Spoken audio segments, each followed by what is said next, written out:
अगर आप भी चाहते हैं कि 3D स्टूडियो के वीडियो सबसे पहले आप तक पहुंचे, तो लाल बटन को दबाकर चैनल को सब्सक्राइब करें और साथ में बेल आइकन दबाना ना भूलें।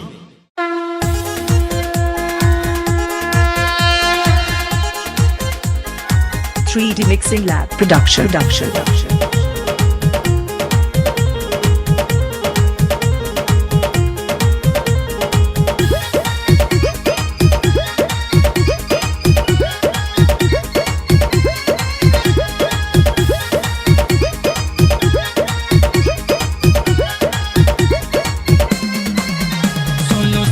बाबा भक्तक पुकार डीजे पर सब नाच रहलिए। सुनु सुनु बाबा भक्तक पुकार डीजे पर सब नाच रहलिए। खोलू खोलू बाबा अपन केवार, खोलू खोलू बाबा अपन केवार डीजे पर सब नाच रहलिए। सुनु सुनु बाबा भक्तक पुकार डीजे पर सब नाच रहलिए। सुनु सुनु बाबा भक्तक पुकार डीजे पर सब नाच रहलिए।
सुनु बाबा भक्तक पुकार डीजे पर सब नाच रहलिए।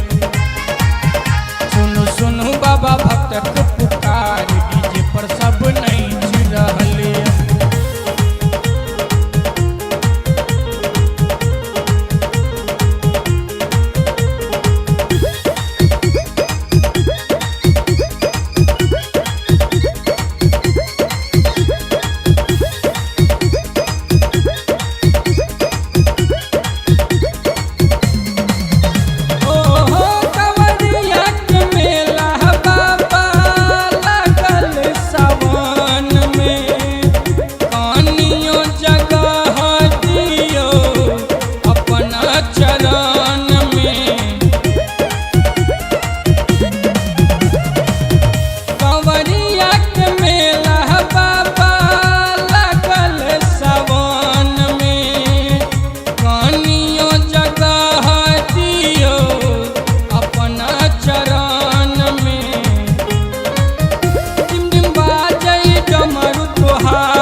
बाबा भक्तक पुकार डीजे पर सब नाच रहलिए।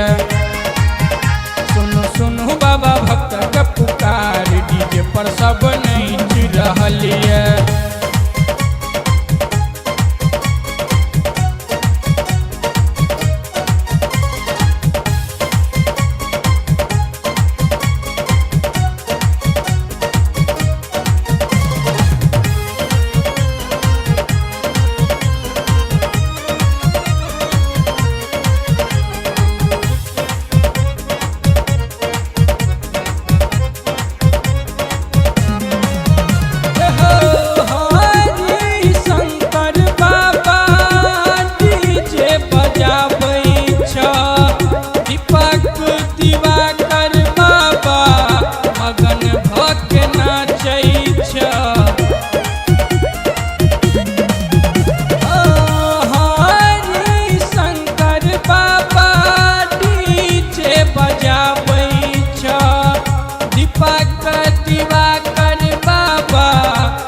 पावन भक्त